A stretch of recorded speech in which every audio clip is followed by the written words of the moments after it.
Hey, Kings fans, welcome to the Insider Show, a deeper look at the LA Kings. We're excited to get this show up and running. And today we are joined by one of the most important insiders in our game, Pierre LeBrun. You know him from reading probably all over the place, but right now he's with The Athletic and TSN, writes weekly, and he's available almost anywhere you can find hockey columns. So, Pierre, we appreciate you taking the time to join us today, and it's great to have you with us. Well, and I came ready with my Ryan Smith LA Kings bobblehead, which I found while trying to do some cleaning in my office. I don't remember why I got this, but I think the Kings sent it to me. And there you go, 94, Ryan Smith. 94. Yeah, there you Perfect. go. We're Yeah, all fans are set. gonna love that. It's great to start you off there, and we love that you're repping the Expos hat too. We have a couple Kings players that like to rock the Expos around. They're still here, even though they're not here. They're people are still wearing their stuff, I guess. Well, I mean, I wasn't going to wear Jays because I know you'd wear your Dodgers, and so here we go again. We won't rip that Band-Aid off. We'll just move Yeah, on with hockey. Yeah. smart. Well, crazy timing that we have you today as we record this. Kings just officially announced, it was reported on Sunday and then officially announced today that Adrian Kempe is officially with the team for 8 more years on the extension.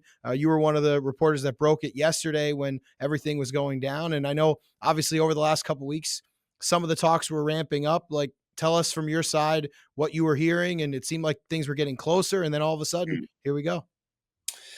Yeah, I mean, I think it just goes to show you sometimes that face-to-face meetings can really help a process. I mean, there had been a pretty open dialogue since the summer between Adrian Kempe's agent, JP Barry of CAA, and the Kings management, led, of course, by Ken Holland, the GM. But Ken Holland and JP Barry met face-to-face Thursday afternoon here in Toronto ahead of the Kings game against the Leafs. JP Barry's based here in Toronto. And I think that really helped things. I mean, there was still work to be done after that meeting, and I did some reporting on it that day. But I think looking back now, because what we now know is that then the two sides spoke again Friday, Saturday, and finally Sunday afternoon, Eastern time zone is when this deal finally got agreed to as far as the AAV. And then there was work to be done on the structure and the breakdown and all that. But it probably took longer than both sides would have predicted at the start of the summer. I think that Martin Nietzsche's, when he signed his extension last month for 11.5 million a year, that had a pretty big bearing on this negotiation. I think it helped both sides agree on where the new NHL landscape was heading. There were other contracts as well, but certainly that was a fresh one. And, for a while, even last week, I think the Kings were more in the 9.5 million range, and I think JP Barry was more in the 11.5 million range where Martin Nietzsche had signed, and they found a middle ground there at 10.625 million a year.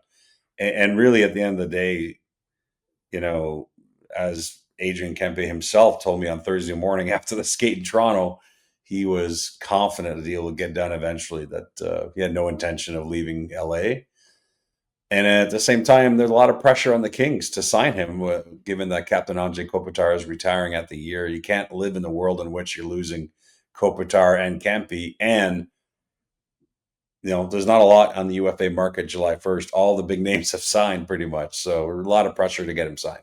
Yeah, well, when I was going over things, obviously this was going to be a topic that we were going to discuss, but at the point when I was starting to prepare things, we didn't think this was going to be absolutely done yet. And you look at the other names that are going to be out there in July, the list keeps shrinking. Have you seen a market like this? I mean, it seems like now with the salary cap going up, teams want to retain a lot of their homegrown talent. It seems like, there's not going to be the type of class that we're used to seeing on July 1st. No. Hopefully we have a lot of people working at TSN that day on July 1st so they can get the camera away from me and Darren Dreger and Chris Johnston if there isn't a lot going on. Yeah, it's I think what has happened is teams have quickly accepted where this is headed with the new salary cap, escalating aggressively over the next few years.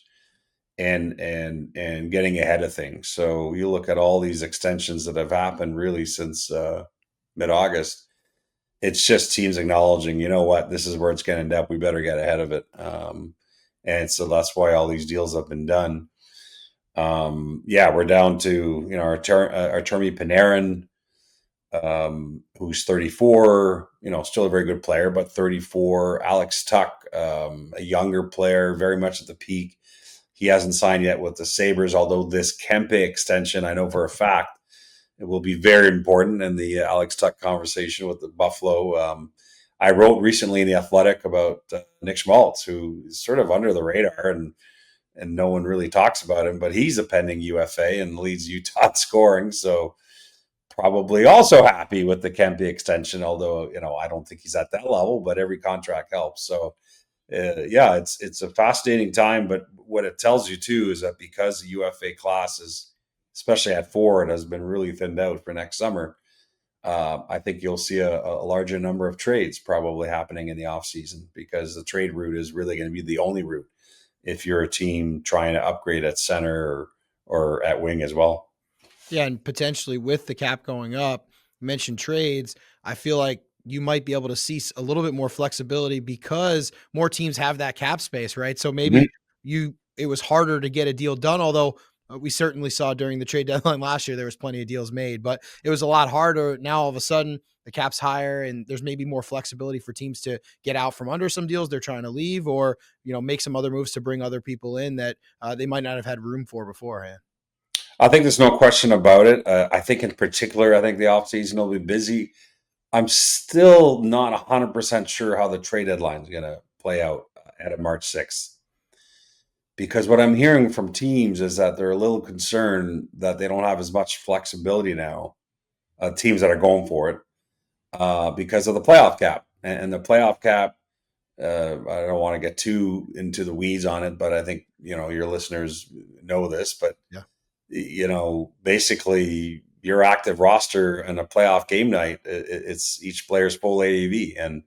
And so suddenly we used to have, Brad Marchand barely counted against the Panthers cap last year in the playoffs. Now he'd be a full cap hit. So I think that teams are still wrestling around their game plan.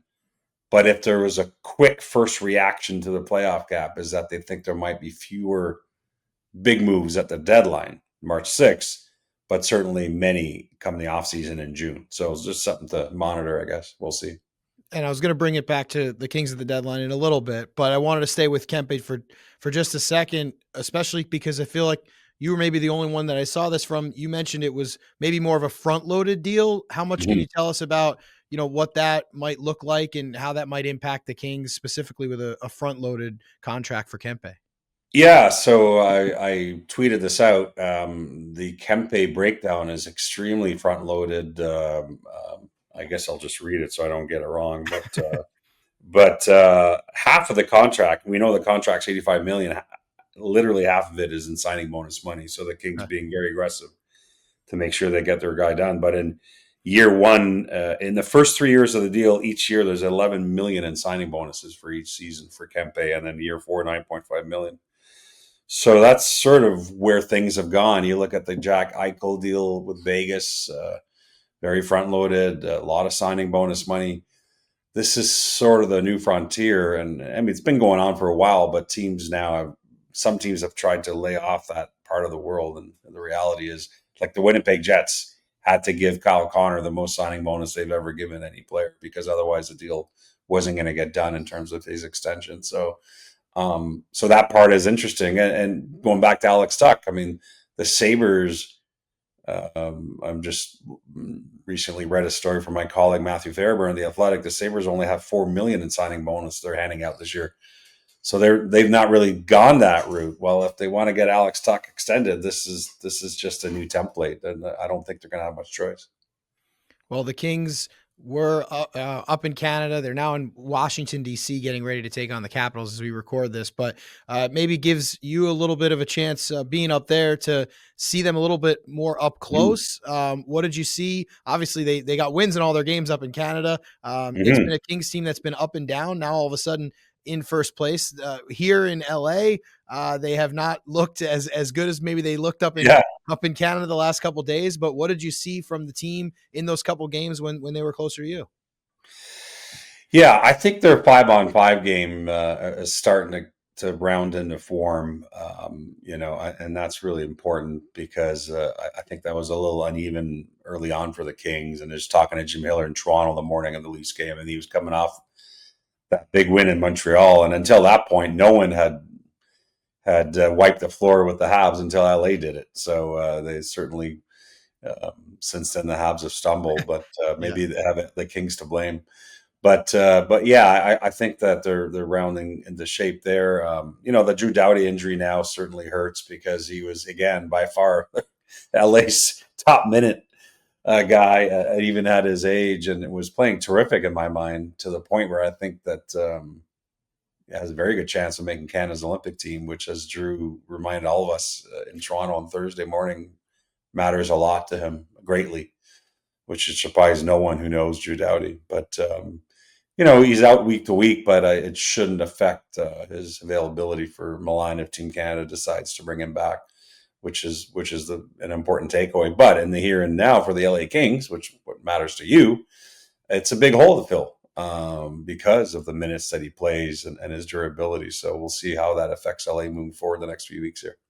Yeah, and other guys obviously going to have to fill that. Hopefully, it's not too long that the Kings are without him, but they were able to fill in over the last couple of years. Vladislav Gavrikov was a big piece of that when he was down for a considerable amount of time last year. And it's going to have to be kind of maybe a little bit of a makeshift, but it does put a lot more pressure on Mikey Anderson. I think we've seen Mikey step up when he's needed to over the past couple seasons, and maybe another chance for him to kind of take on not only with the minutes, but leadership and just kind of where he plays. And, obviously he's used to playing against top lines, but now maybe he's going to have to carry a little bit more on his shoulders. Yeah. And you can't underestimate what Drew Doughty means. We live in the world where everything's is so, numbers focused. And I get that it's important and it's how people run teams, but Doughty's influence, in a dressing room is unreal. And it was something that I heard from Team Canada about at Four Nations, that Doughty and Brad Marchand were the two loudest voices every day in that Team Canada room and helped galvanize, guys who had never been on that stage. Well, there's no question that when you're injured, you just can't be around as much. And that too has an impact on the Kings, I think, when he's not around. But I tell you, just overall too, you just saw this weekend how many players got hurt. It is really, so many teams are dealing with injuries this early in the year. And unfortunately, that was one of the fears of having a real condensed schedule because of the Olympic break this year, which everyone signed off on. I mean, this is not a armchair quarterback reaction. Everyone knew that it was going to be tough, and not only with injuries, but way fewer practices between games. Teams aren't on the ice as much because they're playing such a condensed schedule. So these are all things that every team is dealing with right now. I guess the one thing is most of the injuries, at least right now, seem for the most part that they're not taking guys out of the Olympics. Like you mentioned with Mm-hmm. Drew, he's week to week. Even Jack Hughes, a big one for the Devils Yeah. a couple of days ago. But it does seem like, well, most likely he can probably be back in time before the Olympics. But hopefully nobody's out long term. But you're right. I mean, that's one of those things, is the schedule being condensed. How have you seen that, impact how teams kind of go about their business with what they want to do, as far as, knowing that, like you said, there's going to be less practice. So it's harder to make maybe decisions on certain things because, well, guys haven't had practice. They have, I mean, Yeah. we're 20 games in now, but it seems like, all of a sudden that 20 games was like a lightning speed as far as how many teams played a lot of games really quickly in the year. Well, let's just be clear, though. Jack Hughes' injury has nothing to do with the condensed Olympic That's true. schedule. That's true. He injured his hand, unfortunately, at as the team described to me, a freak accident at a team dinner. But anyway, so like nothing to do with playing three True. games in 4 nights. But overall, you're right, and there's no question. Some of the feedback from coaches across the league is that they just can't. They just don't have as much time on the ice to work on systems play and special teams. And you got to maybe use some of the morning skates more than you usually would. The whole sports science, rest versus practice and all that stuff. It was interesting earlier this season. Adam Foote, the head coach of Vancouver Canucks, took some criticism for what seemed like a pretty aggressive end of morning skate in Vancouver. And the reality is they just hadn't skated in so long that he needed to give his guys a run through. And so it is a very unusual year. And remember that we've had a whole generation and a half of players who have never experienced an Olympic affected season. I mean, the NHL players haven't been in the Olympics since 2014 in Sochi. So there's a lot of newness to this for so many people because it's been a while. Yeah, and the Kings have one of the older rosters in the league right now, and I've been thinking about that myself as far as, they got off to a bit of a slow start. Jim Hiller didn't want to start resting guys or giving anyone a break because they wanted to, obviously they have aspirations to be at the top of the division.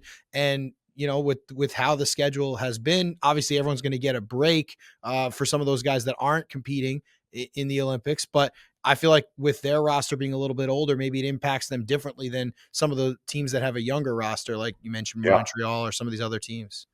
Well, I think that's a good point. And if you look at some of the teams, the younger teams, maybe that have a lot to prove, but also have younger legs, really came flying out of the gates. Anaheim and Utah and Montreal, even Chicago and San Jose have had some, up and down, but still there's you can see the fresh legs with those teams.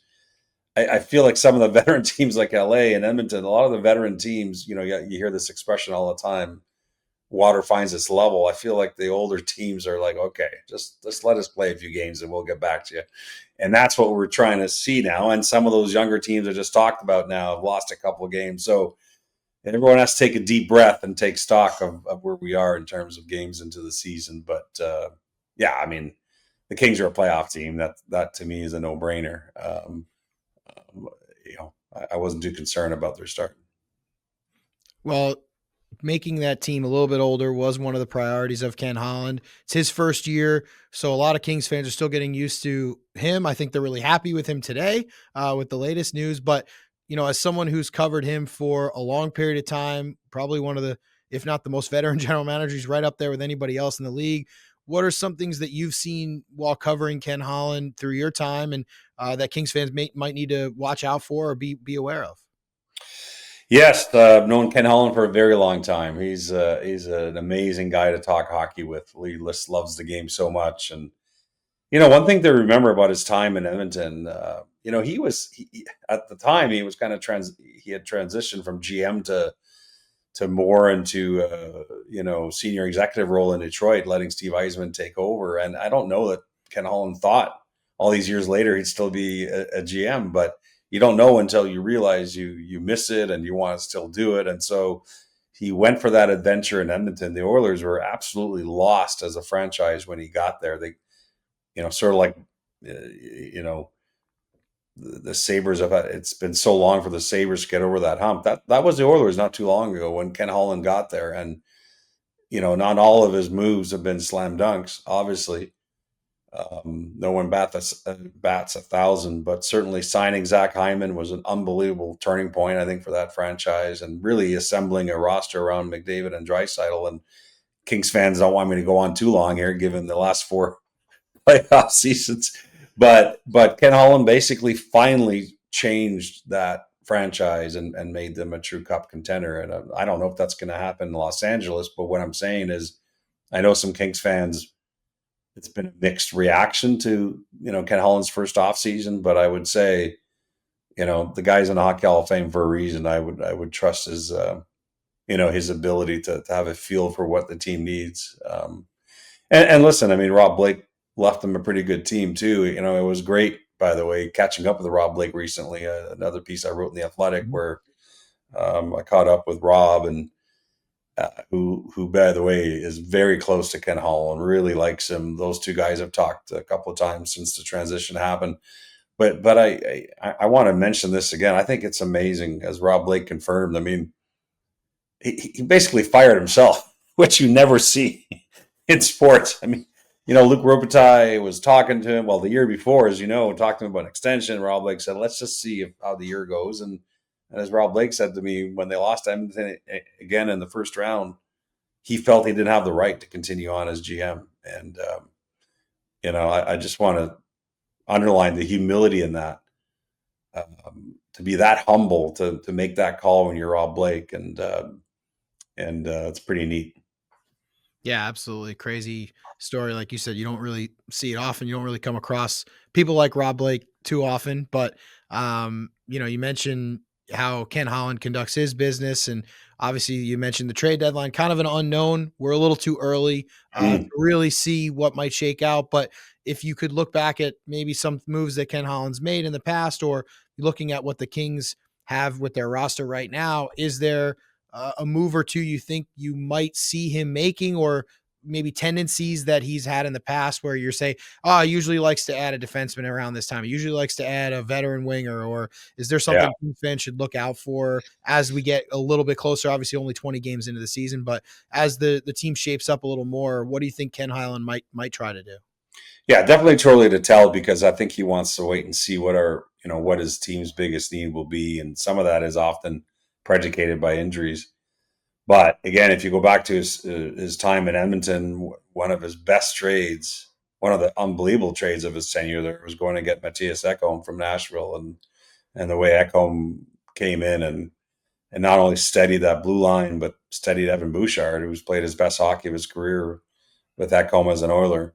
That was a huge trade. And during his time in Detroit, pre-salary cap, and the Red Wings were always going for it, and there seemed to be no limit to how much money the Ilitch family is willing to spend to win cups. But Holland had some famous deadlines, including one where he went out and got Chris Chelios, is one that comes to mind. So he's as aggressive as GMs get around deadline if he feels it's going to really help his team. But he's also had trade deadlines where he's looked at his team with true honesty and said, you know what, it's not worth spending those assets. I think we are who we are. So that's why it's, I think, premature yet in terms of predicting the Kings deadline, because I think Ken Holland wants to get a true assessment of who he thinks his team is, as far as, are they a playoff team or a playoff team that can go deep? And I think he's still in assessment mode there. Well, at this point, it seems like the Kings are going to go as far as Darcy Kuemper can take Oh, them. He was amazing last year, and he's had another good start again to this season. Do you see him as someone that's getting closer to being a guy who we can pencil in on an Olympic roster for Canada? he's definitely in the conversation. I mean, there really aren't that many Canadian goalies to choose from. I'm not trying to make light of it, but it's truly unbelievable for a country and with the history of hockey in Canada where it is right now with NHL goalies with Canadian passports. You're really just talking about eight or nine guys that you can choose from right now in the NHL. But Darcy's near the top of the list, deservedly. I think Jordan Binnington, despite his struggles this season, is a lock after winning the championship game at Four Nations, and there's the trust that management and coaches have in him. So that leaves two spots open, because I think Aiden Hill's injury and Samuel Montembeau's struggles have really opened the door for the other two spots.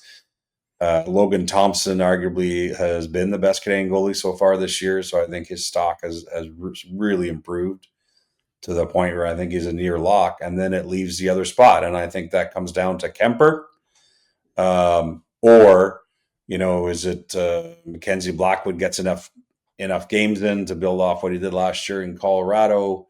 There's a bunch of other guys you could throw in there, but I think Darcy Kuemper's solidly right, knocking on the door there. Well, before we let you go, and again, we really appreciate your time. Wanted to bring up, there was just a general managers meetings this past week, Yep. and so is there anything that fans should be looking at coming out of that? It was seemed like a shorter one. We didn't see anything Yeah. too big newsy out of that, but obviously something to check in on here as the season hits the quarter pole.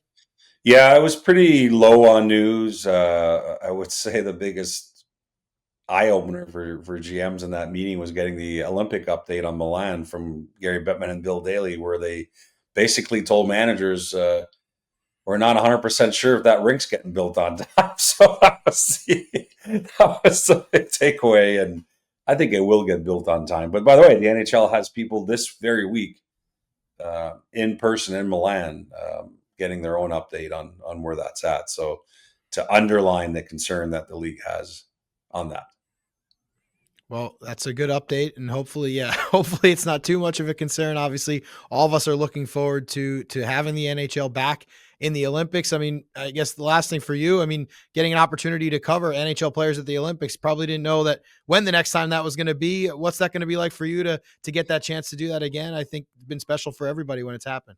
Yeah, I mean, selfishly, it's amazing. I love it. I understand from an NHL owner's perspective the annoyance of it, shutting down your sport for 3 weeks. But for me, those are some of the best highlights in my career. This is my 31st year covering the NHL, and I've done the Olympics involving NHL players in '02 in Salt Lake and '06 in Torino, 2010 Vancouver, and 2014 in Sochi. And it's just some of the best games I've ever seen. I mean, being there for Sweden, Finland, and that rivalry, playing for gold in Torino, Italy, was unbelievable. Sidney Crosby's Zach Parise tying it late, and Sidney Crosby scoring overtime in 2010 in the gold medal game in Vancouver. Some pretty just unmatched moments in all the hockey I've covered. So hoping we get something special in Milan. The only thing I can predict for you is we won't get three fights in 9 seconds between the U.S. and Canada. That's just Yeah, not no fighting. happening on the Olympic stage. Yeah. No. Well, that was great, and obviously the Four Nations was better for it, and that's coming back soon too. So maybe we'll dip back into the fighting when the it won't be called, I guess, Four Nations. Though I don't know It'll if be a World Cup of hockey. World Yeah. Cup of We'll hockey, but see. yeah, Yeah. more teams coming to that, and that'll be down the line. But again, appreciate your time here today, Pierre. We look forward to continue to read your coverage and appreciate all the help. My pleasure.